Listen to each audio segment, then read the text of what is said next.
पार्वती मैया शिव जी के संग है। द्रौपदी 5 पतियों को देख कर कहती हैं कि तुमने ये गलत कर दिया। उनको नहीं मालूम। और महाराज श्री शिवाय नमस्तुभ्यं, श्री शिवाय नमस्तुभ्यं, श्री शिवाय नमस्तुभ्यं, श्री शिवाय नमस्तुभ्यं। हर हर महादेव। शिव कथा कर रहे हैं महाराज। भगवान शंकर का अनुमोदन कर रहा है, स्मरण कर रहा है। कथा कहती है यदि गलत मार्ग पर पति गया है तो उसको सत मार्ग पर लेकर आ।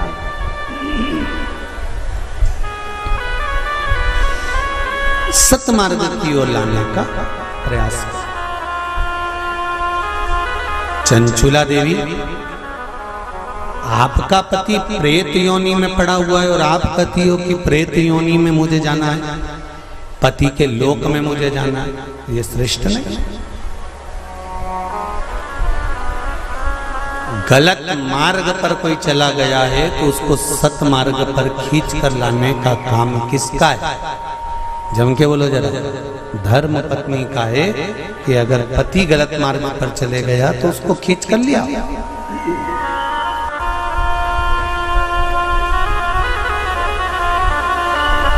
यदि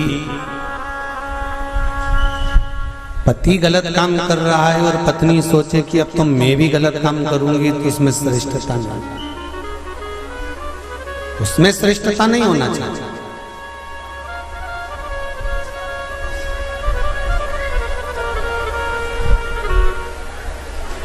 अब मेरे उघड़दानी मेरे भोलेनाथ ने कहा, चंचुला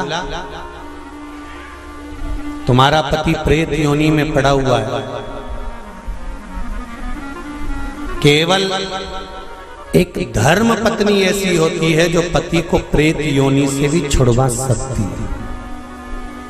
श्रावण शिव महापुराण की कथा बड़े ध्यान से सुनना मेरी जीजियों, स्मरण करिएगा जरा कि धर्म पत्नी में वो बल होता है कि पति को प्रेत योनि से भी छुड़ाकर बाहर कर सकती है। धर्म पत्नी,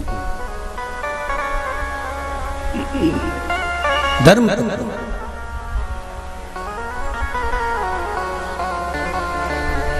अब चंचुला देवी ने पूछा, मैं क्या करूं?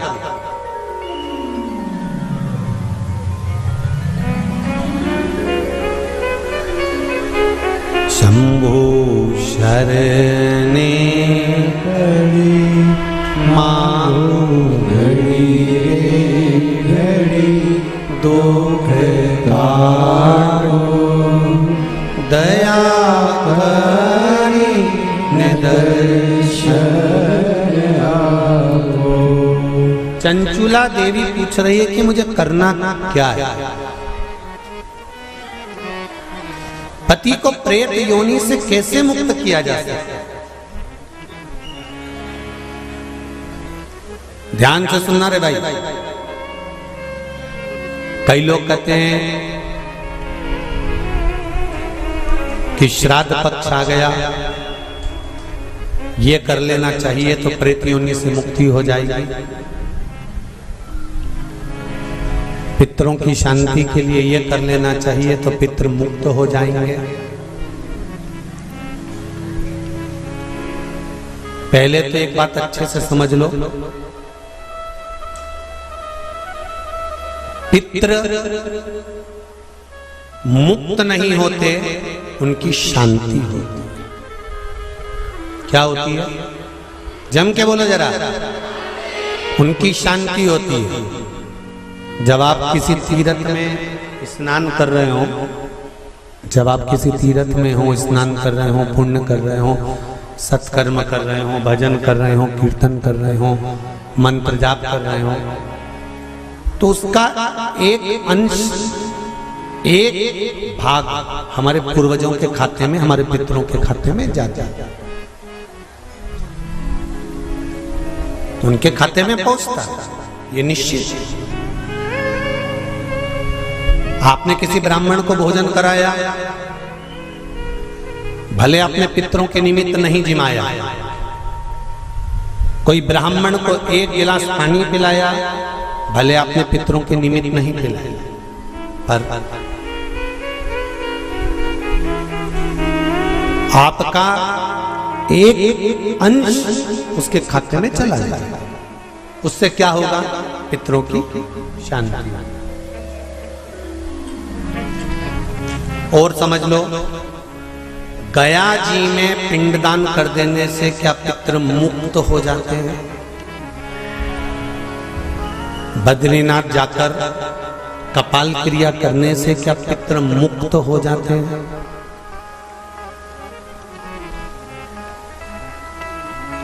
भाई,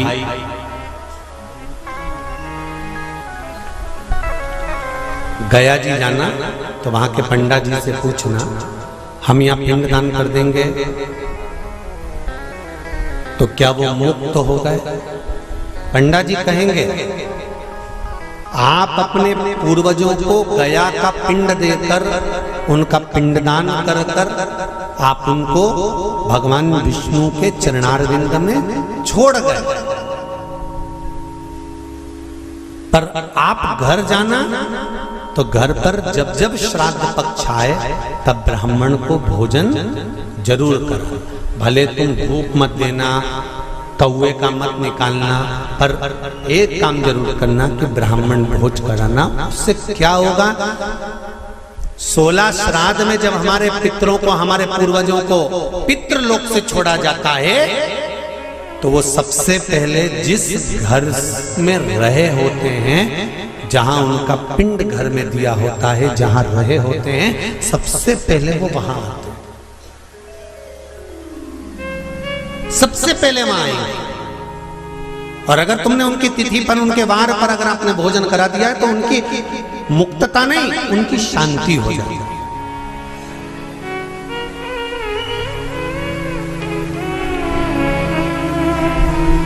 पितरों की मुक्ति कैसे है? उनकी मुक्तता कैसे? प्रेत योनि की मुक्तता कैसे? तो कहा, जैसे भगवान का नाम लेने वाला व्यक्ति दूसरा जन्म नहीं पाता, उसी तरह भगवान का जो भजन करते हैं, कीर्तन करते हैं, मंत्र जाप करते हैं, या शिव महापुराण की कथा, राम कथा, भागवत कथा, विष्णु पुराण आदि जितनी भी पुराण हम श्रवण करते हैं, हमारे श्रवण करने का एक भाग हमारे पितरों के खाते में जाता है, तो उस कथा के फल से उनकी मुक्ति हो जाती है।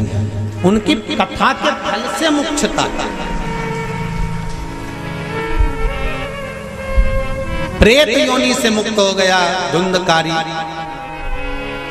बिंदुक प्रेत योनि से मुक्त हो गया। काय से होगा? शंकर का स्मरण, शिव महापुराण की कथा का रस तत्व ग्रहण करना,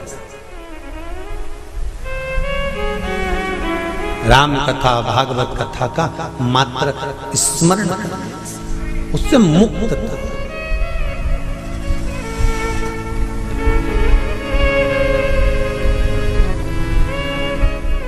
श्राद्ध पक्ष में